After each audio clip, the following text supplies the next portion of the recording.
अस्सलाम वालेकुम। वहीद जदून। एक पुरानी बात, लेकिन आप लोगों के साथ शेयर जरूर करनी है। 91 के अंदर मुझे पहली दफ़ा मौका मिला लंदन जाने का। एक छोटी सी स्कॉलरशिप थी थिएटर से रिलेटेड, उसके लिए मुझे जाना पड़ा। तो बड़ा कम बजट था।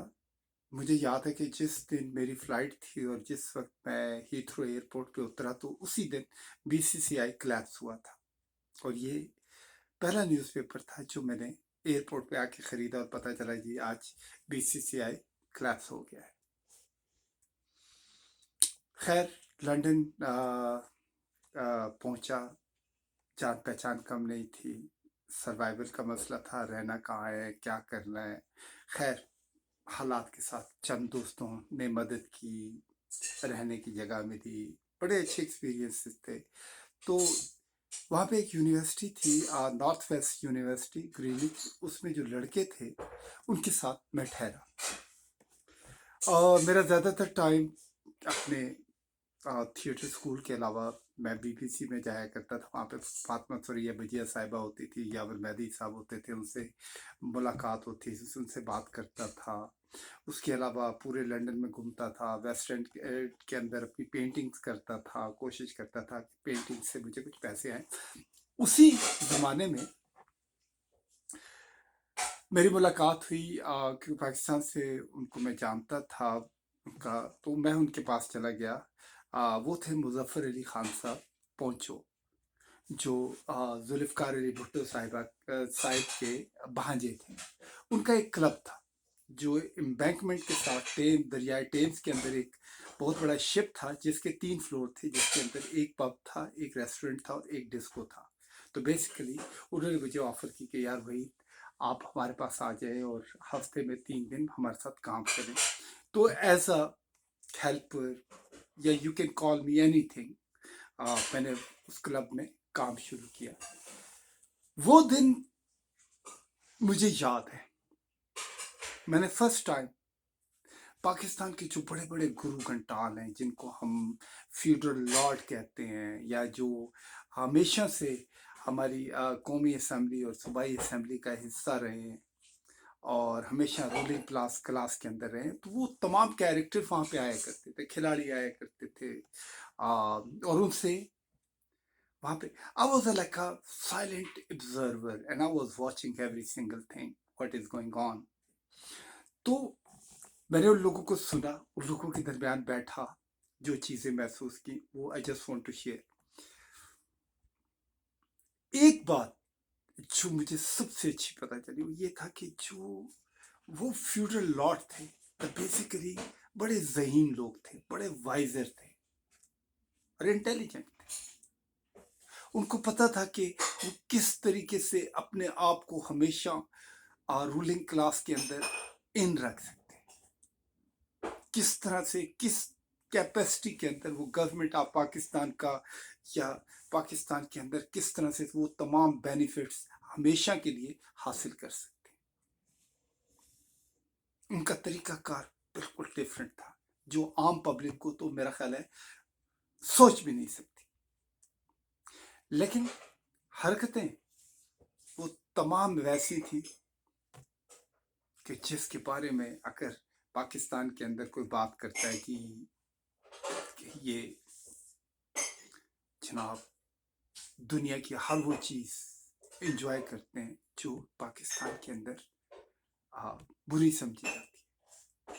खैर, वो उनका पर्सनल मामला है, जिस तरह से भी जिंदगी गुजारे। लेकिन वहां से मुझे सीखने को एक चीज मिली। जो हम देखते हैं वो होता नहीं, जो हम सोचते हैं वो बिल्कुल नहीं होता। जो उन असेंबलियों में, जो उन घरों में बैठ के डिस्कशंस होते हैं, वो टोटली डिफरेंट होते हैं। आज भी वही हिसाब है। सारा दिन मीडिया के अंदर हम ये सुनते हैं कि जी फलाना करप्ट है और फलाना ये हो गया, 70 साल से पाकिस्तान का बेड़ा गर्क हो गया, ये हो गया, वो हो गया। लेकिन सबके मामला उसी तरह चल रहे हैं। सिर्फ हवाम को मीडिया की शक्ल में एक तरफ लगाया हुआ है। वो सारा दिन बेचारी अवाम परेशान होती रहती है कि पाकिस्तान तो बड़ी मुश्किल के अंदर है, पाकिस्तान तो इसके अंदर है। और होता क्या है, वो लोग हमेशा हर वो चीज़ एंजॉय कर रहे होते हैं। पानी किसके लिए नहीं होता? गरीब आदमी के लिए। बिजली किसके लिए नहीं होती? गरीब आदमी के लिए। नौकरी किसको नहीं मिलती? गरीब आदमी को। गरीब आदमी का बच्चा स्कूल नहीं जा सकता, लेकिन उनके बच्चे बड़ी बड़ी यूनिवर्सिटियों में पढ़ रहे होते हैं और उनके पास चॉइसेस होती हैं जिस तरह। और वो एक नई जनरेशन, रूलिंग जनरेशन बिल्ड करते हैं, क्रिएट करते हैं, ताकि कल अगर हम यहाँ से चले जाएंगे तो हमारी जो औलादें हैं वो भी उसी तरह उसको एंजॉय करें। ये वही हिसाब है कि जिस तरह अंग्रेज क्या करता था कि जब जिस जगह पर उसने रूल करना होता था तो वो सर्टेन लोगों को पकड़ता था, उनको मरायात देता था और क्या करता था, उनके थ्रू वो तमाम लोगों को रूल करता था।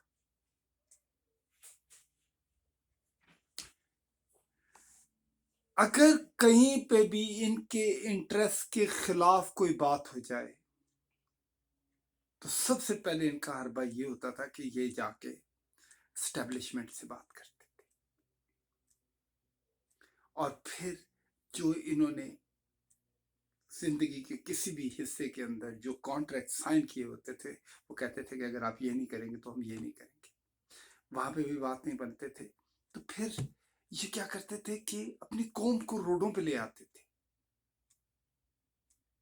जिस तरह हमारे मौलाना साहब हैं जिनके मदरसे हैं, उनकी पॉलिटिकल स्ट्रेंथ जो है वो बेसिकली वो स्टूडेंट है, वो तालिब इल्म है जो मदरसों में पढ़ते हैं, लेकिन उनके अपने हलके के अंदर they don't have any political following।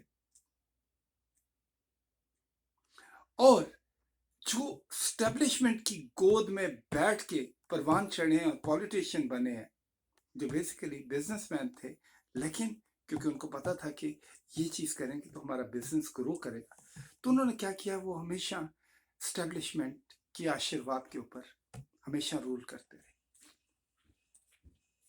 आज भी आधी चीजें उनकी स्टैब्लिशमेंट के थ्रू होती हैं और आधी चीजें जो उनके पास पैसा है, जो जहां से भी वो लेके आए हैं, जो भी उन्होंने कमीशन दी है, करप्शन की है, वट एवर किया है, उसको वो यूटिलाइज करते हैं